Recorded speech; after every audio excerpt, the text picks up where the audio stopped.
Okay, what is up, you guys?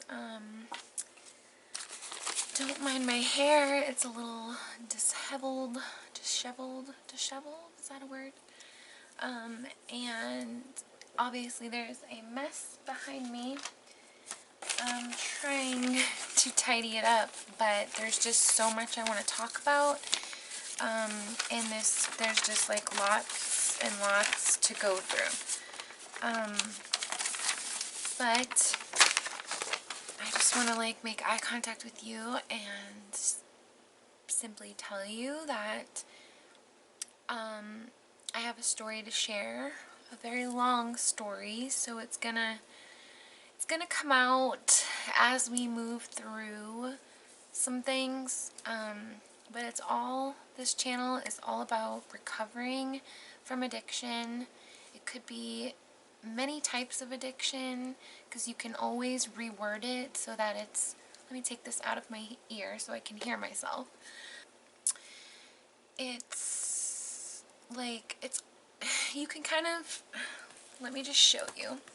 So this is my addiction binder. Doesn't look like much, but there is so much in here that I could start my own rehab facility. There's a lot in here. It's like a book. And believe me, I've worked on all of that myself. I've done the worksheets, I've read the papers, I've said the prayers, I've done the work. And I can show you the proof if you want. And I tried to put this in order, but that's going to be a little bit difficult given how big this is and how heavy this is. But it's my personal, literally, it's a recovery binder. It's every handout I was given. It's all the work I was given. It's all like the cards people wrote me. Like there's a card right here. This one's from my dad. This one's from my ex-husband. This is just a God grant me the serenity card. Then behind it is a prayer, like a bookmark. Let me show you. There's a bookmark behind that one. They're all it's a little messy right now. Then on the back, someone drew this for me. It says Serenity. I told them I wanted a tattoo that said Serenity. So this is what they made me, and it's the sun with the word Serenity, and then there's little hearts and stars and things like that. And it's by George, and he did it in 2014. So George, if you're out there, I still got your tattoo that you made me. So we're going to work through all of this, and eventually I will share a lot about my own story, but my story goes like literally 2 decades back. It starts when I was 15. I'm 30 now, so almost a decade and a half. So it's going to take a long time to share that, and I also don't want to make this about me. It's about helping you guys. If sharing my story would help you guys, then I will gladly try to tell my story in an order that makes sense, in an order that will help you guys.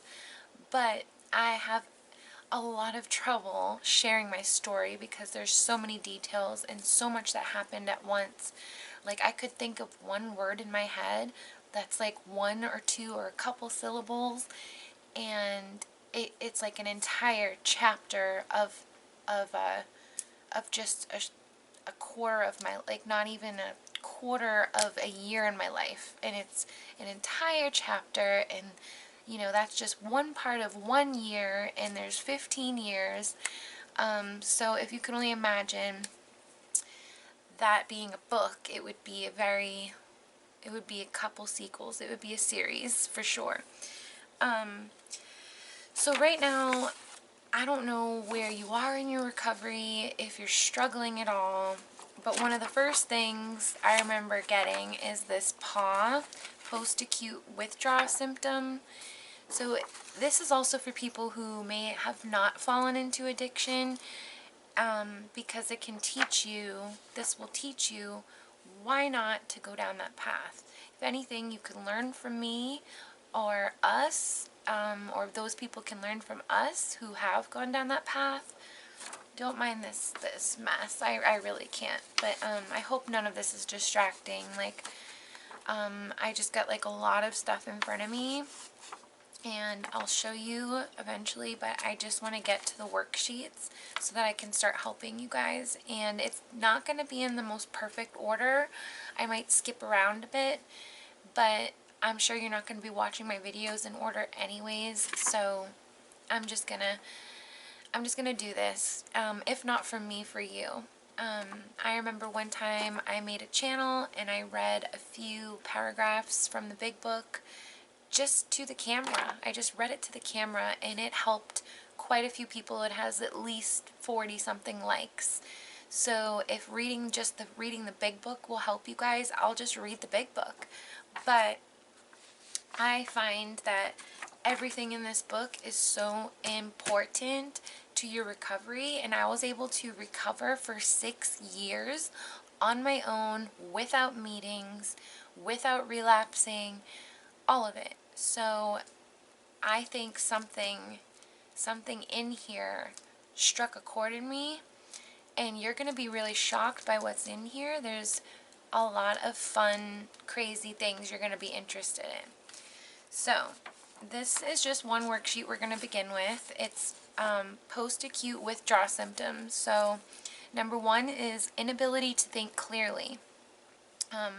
Intelligence is not affected, but you can't concentrate and you can't do abstract reasoning. You're unable to put thoughts together in an orderly manner, and the brain works, then the brain doesn't work. So that's just one withdrawal symptom. And you know what? So many years of drug abuse can do this to you permanently. I use permanently lightly, but it can. I've seen it. Number 2, memory problems. Hear something and soon forget it. I still have that problem.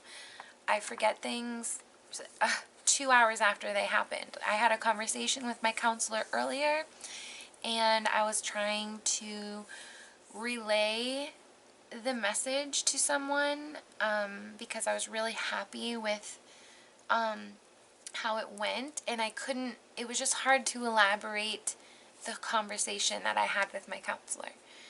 It was hard to explain it. And this is because I did have a relapse, which I will get into.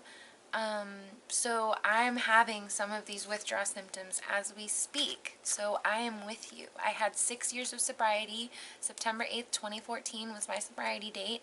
I relapsed this year in 2020 around January, February, or maybe it was a little bit in 2019. But it was only like a drink here and there. It wasn't any hard drugs. But I know I've had slip-ups before in my past. You know, right before my 6 years of sobriety, I had 3 years of trying to get sober. I pretty much tried to get sober as soon as I got addicted to the hard drugs I was doing. And you know, I had many relapses in the first year before I was able to stick with it for 6 years. So give yourself a break. It is life and death, but just don't be super, super hard on yourself, because the harder you are on yourself, the more harder it's going to be. Believe me. So number 3, emotional overreaction or numbness. You may become angry over what later seems trivial. You swing from one mood to another without knowing why. Or you have no feelings at all. Another one is sleep problems. So you're restless, you have bad dreams, you're oversleeping or undersleeping, and you have insomnia. I'm going through that as we speak. I'm not really withdrawing from anything, but you know, I was randomly having a drink here and there, and that could be just a side effect of, you know, just not doing it for a really long time. I'm also trying, my doctor's trying to get my medications right, so that comes into play a lot. Like right now, I think my medication's making me overly hungry and making me gain weight. I'm just constantly hungry, and that's definitely not a withdrawal symptom. That's, you know, kind of the opposite of a withdrawal symptom. Usually if you're sick, you're nauseous, you don't want to even think of food. So I'm sorry for even bringing it up, but yeah. Next is coordination problems, dizziness, trouble with balance, hand-eye coordination and slow reflexes, clumsiness or being accident prone. This is where the term dry drunk originated. Number 6, stress sensitivity, inability to distinguish between low stress and high stress situations, feeling highly stressed in low stress situations, or feeling highly stressed one time and not another time in the same situation. Doing things completely inappropriate to the situation and always overreacting. So those are just post-acute withdrawal symptoms, also known as PAW. Next, we'll get to relapse prevention. So hopefully you guys, hold on, I'm going to take a sip of my coffee. It's late at night, as you can see. I got my fairy lights on. Yes, I'm drinking coffee. It is my new addiction.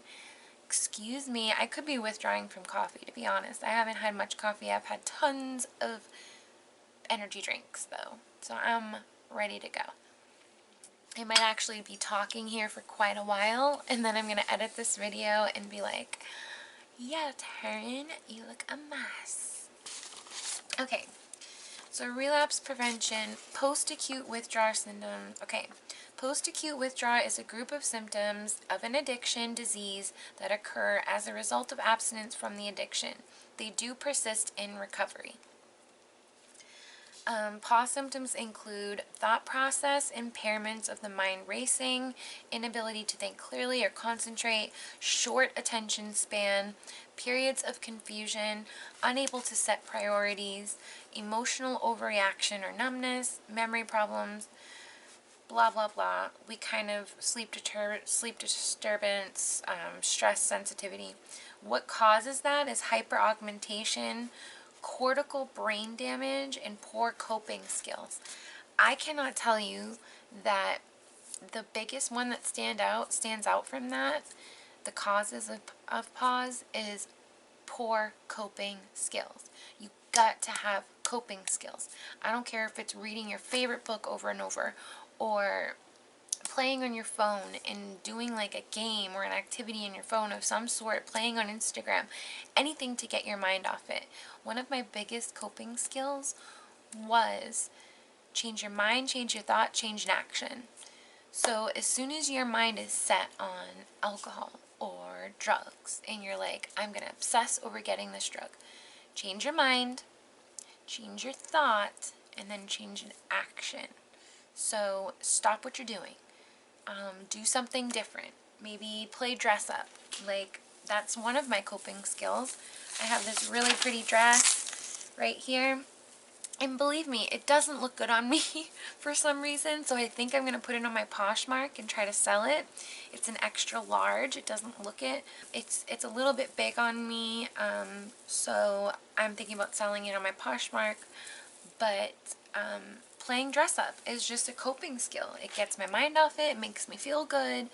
You know, that whole thing. That's just a simple coping skill. You know, get dressed. Feel pretty. Or if you're a man, maybe spike up your hair. Spend a little time in the mirror. Maybe put a nice face mask on. One of my best friends puts a face mask on. He does like those charcoal face masks. That's one of his coping skills too. There's so many different things you can do. I'm trying to think of some others. Cleaning, that always makes me feel good because I always think of the end result. You've got to think of the end result. That's got to be part of your coping skill, is focusing on the end result. Okay guys, so I had to end the video here. I have a 15-minute limit, so please watch my next video and I will continue discussing everything. Thanks for watching. Bye.